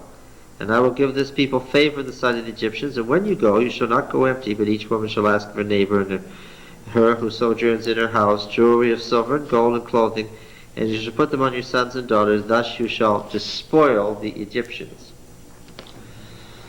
Another interesting thing that raises all sorts of ethical questions, because the word means borrow, but only they weren't borrowing it. What were they? Well, what's the standard argument? One that has been around since at least the early church fathers, and one that Mrs. White mentions in Patriarchs and Prophets. Well, that's the argument that has been around since the early church fathers. This is the lost wages. Yeah. Well, the text doesn't actually say that, does it?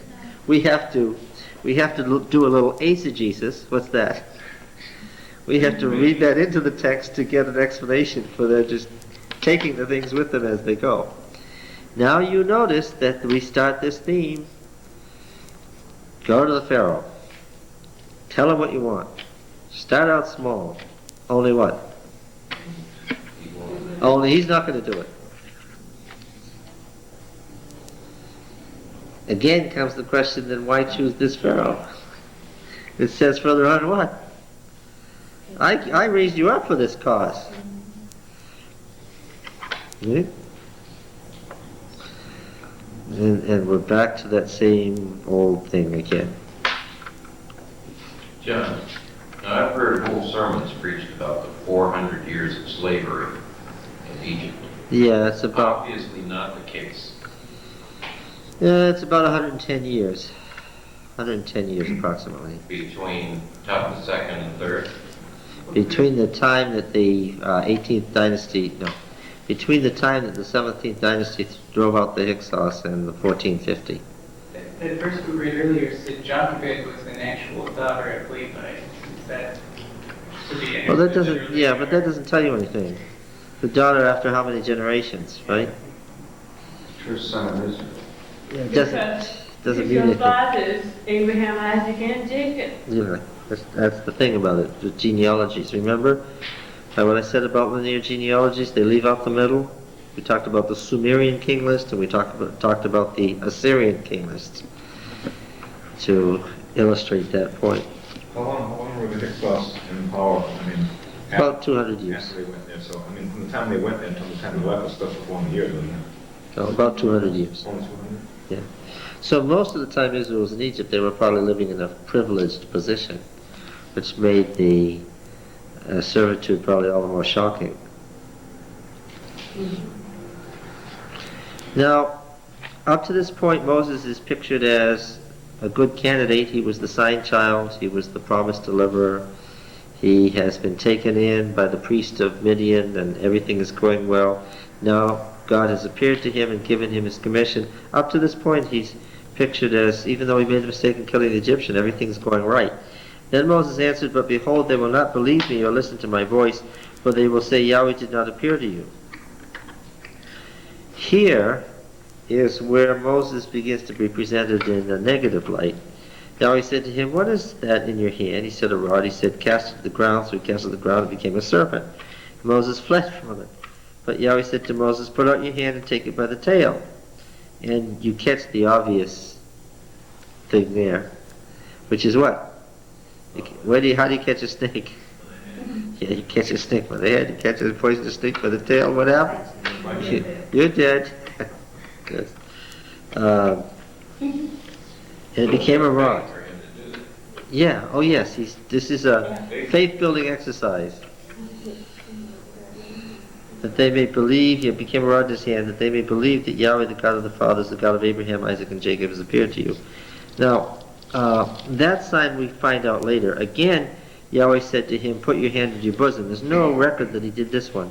Put his hand in his bosom. When he took it out, it was leprous as white as snow. God said, "Put it back in your bosom." Put it back and took it out, and it was restored like the rest of his flesh. He said, "If they'll not believe you," God said, "or heed the first sign, they may believe the latter sign. If they'll not believe these two signs, or heed your voice, take some water from the Nile and pour it on dry ground. The water which you shall take from the Nile become blood on the ground, which becomes the first plague." Okay. But Moses said to Yahweh, do you catch that? Right? There's two stories of complaint here on Moses' part. Moses tells God, "No, I can't." And Moses says to Yahweh, I'm not a good speaker. Yeah. Moses said to God, I don't think they'll believe me that the God of the fathers appeared to me. But Moses said to Yahweh, "I'm not a good speaker." We got this same thing we've seen before. "Either heretofore or since you have spoken to your servant, but I am slow of speech and tongue."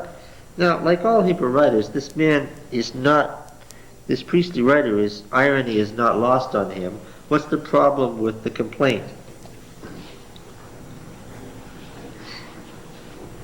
As the text now stands, put where it is, what has Moses been doing? He's been talking. He's been arguing with God and telling him all the good reasons why we shouldn't do this. And saying, but I don't think very fast and I'm not a good speaker. And the author is presenting him as thinking awfully fast. Thinking on his feet, as it were. Or since you've spoken with your servant, he said, I couldn't speak well beforehand, and I can't speak well now that you've appeared to me. Like I haven't gotten any miraculous ability to speak since you appeared to me. I'm slow of speech and tongue, which is ironic. He always said to him, who made man's mouth? Who makes him dumb or deaf or seeing or blind? Is it not I, Yahweh? Now therefore go, and I will be with your mouth and teach you what you shall speak. And he said, oh my Lord, not capitals here. Send, I pray, some other person. Then the anger of Yahweh was kindled against Moses, and he said, is there not Aaron your brother, the Levite? I know that he can speak well. Behold, he is coming to meet you. And when he sees you, he'll be glad in his heart, and you shall speak to him, and put the words in his mouth, and I will be with your mouth and with his mouth, and will teach you what you shall do. He shall speak for you to the people, and shall be a mouth for you, and you shall be to him as God. And you shall take in your hand the rod with which you'll do the signs. Now it's become signs. The wonders have turned into signs here. Now, of course, what we have here is the role of the priesthood and the prophets, right? Yes. Just to back up a little bit, then when Moses, the children of Israel had only been in bondage then just a little over 100 years when Moses was born, because didn't he go into the wilderness at around the age of 40, and then he spent another 40 years, and then God says, all right, now go back and get the children, and if they were only in there around 200 years, it was just a little over 100 years into bondage when he was born. Is that logic? I don't even need to go through the logic. How does the author present it?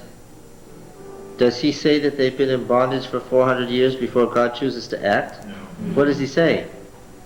He says Pharaoh rose up and didn't know Joseph, and he enslaved him. And that Pharaoh died, and another Pharaoh came and followed the same policy, and what did God do? He raised up a deliverer and dealt with it. There's no picture of delay or... it's about 2 generations. No. Yeah, when it happened in the first generation, the promised deliverer was born. Yeah. It would have been less than 100 years to Moses' birth, Yeah. right? It would have only been 70, 80 years. I wonder It wasn't all that long. But Priscilla just mentioned something interesting. Go back to verse 11. There's another one of those proof texts for God, the all-powerful, who allows things to happen. Yes, or allows things to happen, yes. He's not doing very much allowing in Exodus, is he? No. I'm wondering if Moses complaining about him not being able to speak, had any reference to the fact that, he hadn't spoken Egyptian or whatever for 40 years, and he thought he couldn't speak well. That might be the historical background. That's not the theological reason why the author has included it. What's the theological reason? Moses takes on the role of prophet, and he's supported by Aaron as priest. Yeah, it's the relationship of priesthood to prophecy that's at issue here. Moses went back to Jethro, his father-in-law, and said to him, let me go back, I pray, to my kinsmen in Egypt to see whether they're still alive. Jethro said, go in peace. Now he said to Moses, go back to Egypt, for all the men who were seeking your life are dead. He doesn't get that assurance until after he decides to go. So Moses took his wife and his sons and set them on an ass and went back to the land of Egypt. In his hand Moses took the rod of God. Now there's an image that I recognize, right? Right out of the Gospels. Now he said to Moses, when you go back to Egypt, see that you do before Pharaoh all the miracles. Now it's changed to miracles, which I put in your power. But I will harden his heart so that he will not let the people go. That's the first explicit statement of it. And we hear it again and again. And you say to Pharaoh, thus says Yahweh, Israel is my firstborn son, and I say to you, let my son go that he may serve me. If you refuse to let him go, behold, I'll slay your firstborn son. Now comes this little 2-verse story that's stuck in here. Such a great little story, so out of place and so different in tone from everything else. At a lodging place on the way, Yahweh met him and sought to kill him. Whoops. Now, I don't think that the editors exactly did the greatest job here of preparing us for this. This is a little sudden as far as the narrative goes. Obviously, this is a story that existed independently. That's been placed here because this is chronologically when it occurred, but just by telling it independently, it leaves it a little sudden to the ear. Yahweh was just giving a speech that Moses was to deliver to Pharaoh, and suddenly he's trying to kill Moses. That's just a problem of editing. Zipporah took a flint knife. What does that tell you about the procedure? No. Flint. Think about it now. Flint. That comes from what? It's not the... It's a sharp stone. It's not metal, it's rock. It's not metal, it's rock. So what does that tell you about the age of this ritual? It comes from the Stone Age. Did the Egyptians practice circumcision? Yes, sure they did. Of course they did. And so did Moses' ancestors. Right? But Moses hadn't, and I don't think he should have. That's what's surprising about this story. When was the circumcision? Initially it was...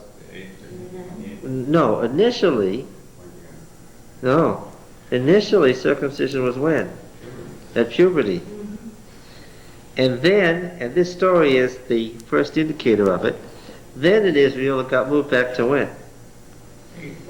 It got moved back to birth, where it is in Leviticus, right? Now I know that there were people who didn't want it at birth, and this story is written to them. Why would they not want circumcision at birth? Because it wasn't the tradition. No, that's not it. What does circumcision mean?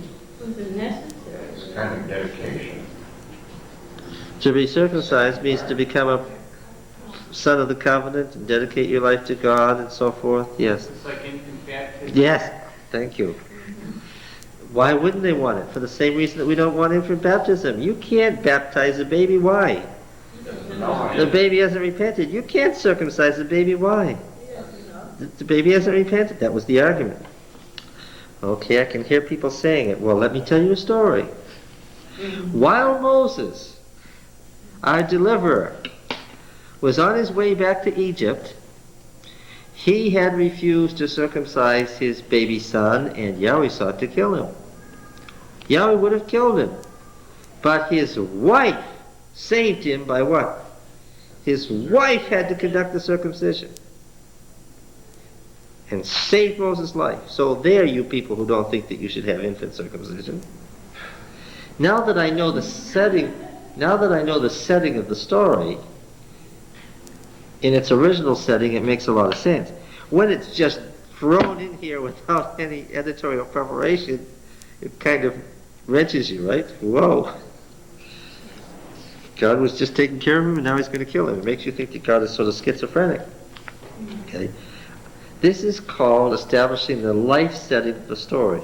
I understand where the life setting came from of the story and talking about, no, God now wants us to have circumcision in infancy. That's why it's the law. Now, she touched Moses' feet with it. She didn't touch his feet with it.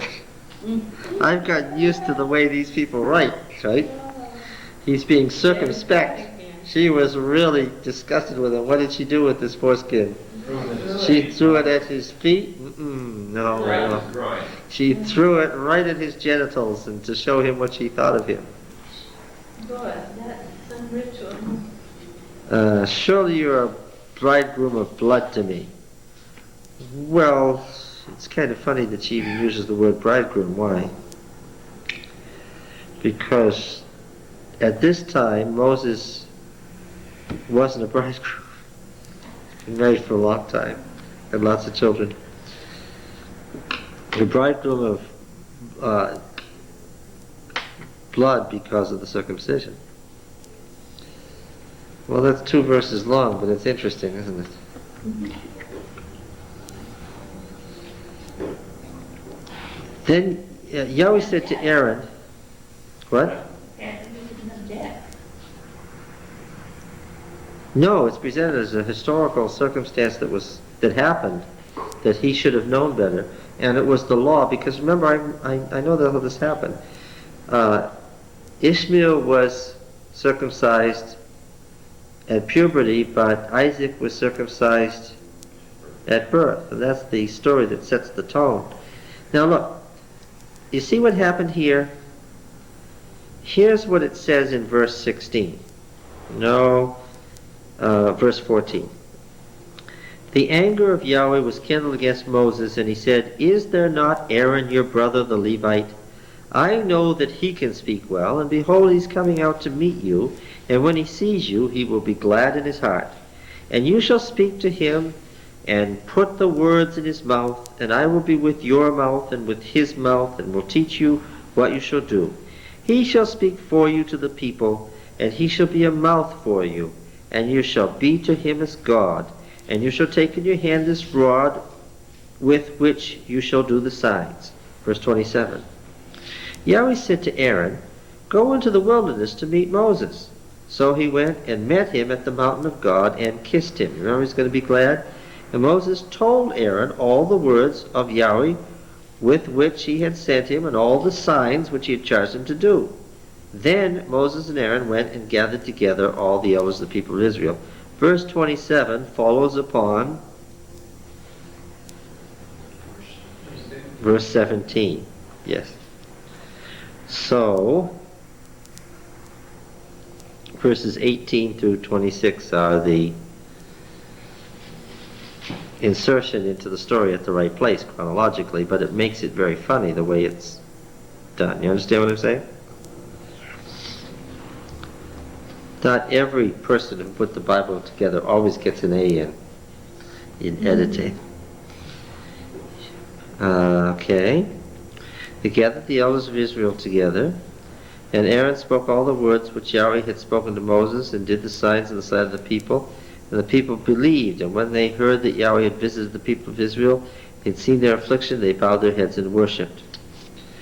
Afterward Moses and Aaron went to Pharaoh and said, Thus says Yahweh, the God of Israel, Let my people go, that they may hold a feast to me in the wilderness. That isn't really what let my people go meant, is it?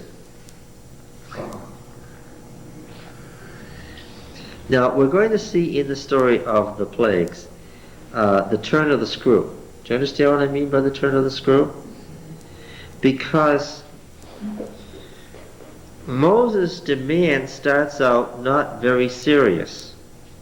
Because when we think, let my people go, what do we think of?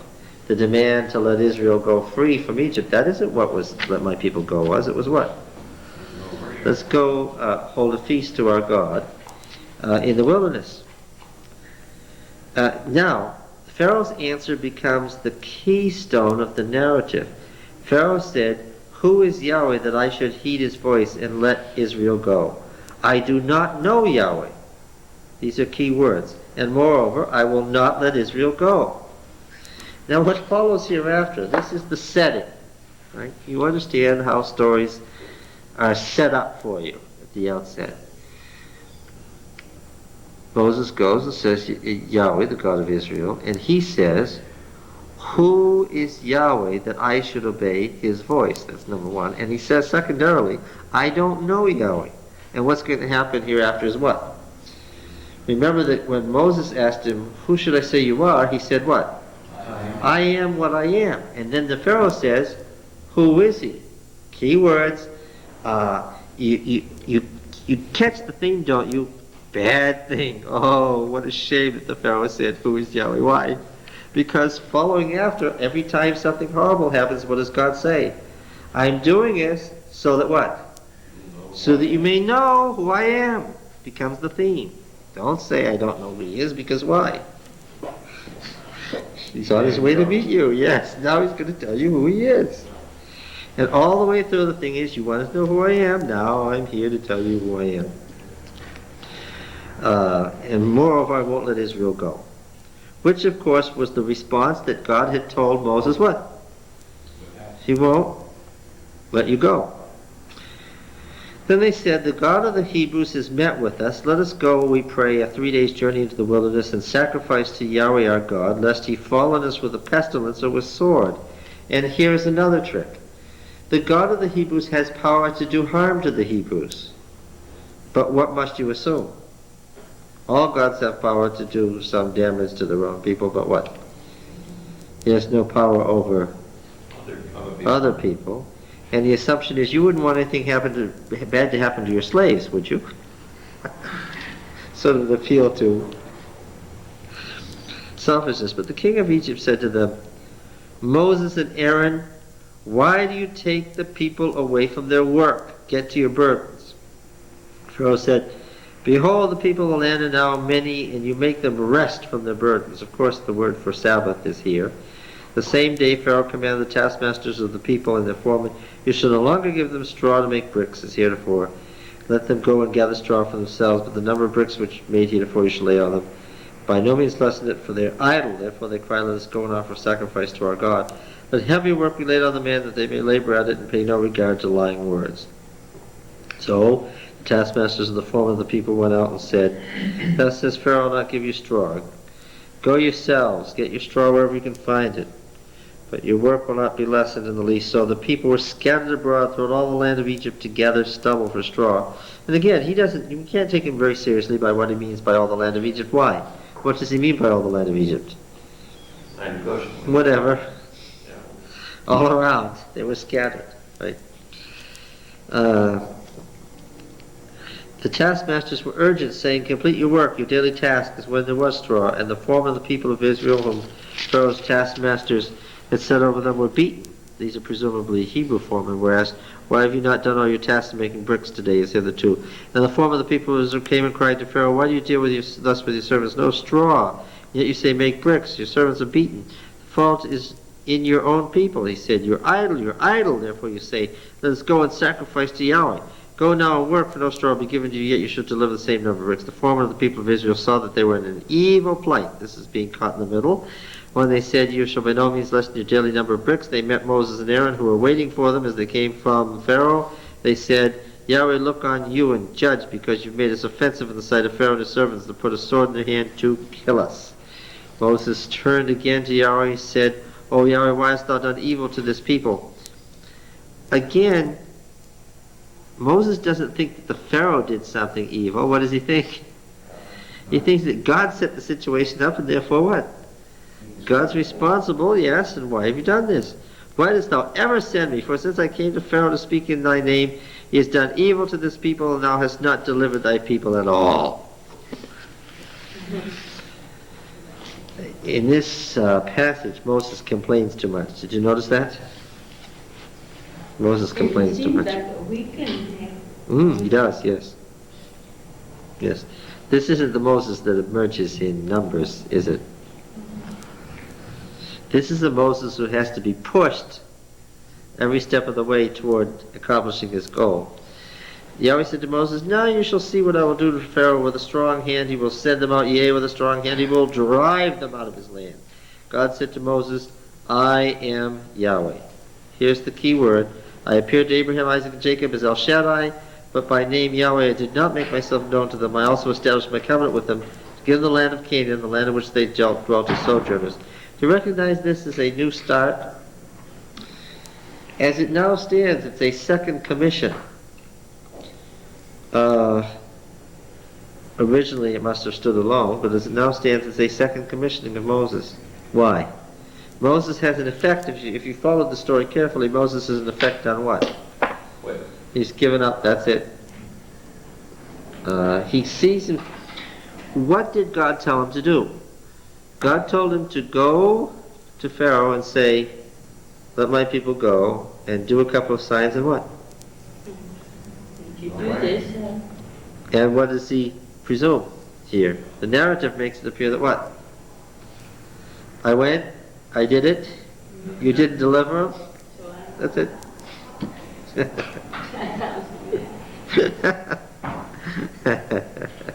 Yes, but there's another 40 years I haven't mentioned to you. Yes. So as the text appears here, this is the new commissioning, and again, the discussion of what the name Yahweh means. I am Yahweh, I'll bring you out with great acts of judgment. I am Yahweh. Do you see it? It's repeated again and again. I am Yahweh, I am Yahweh, I am Yahweh. I am. Yes. Yes, it's beginning to define what does that mean, that I am what I am. What does that mean? This whole thing is following that theme. What is he? And of course, the person who's the foil, who stands for every man, as always, is who? Who's the one who stands for all of us finding out who God is? The Pharaoh. He's going to make it clear for all of us because he's going to stand there and resist. And the more he resists, the more he's going to find out. All right? Well, we have to talk about the Memphite theology. We have to talk about the religion of Egypt before we get to the plagues, or else the plagues don't make much sense. All right, now what are we doing now? We're starting on Sabbath afternoon next week.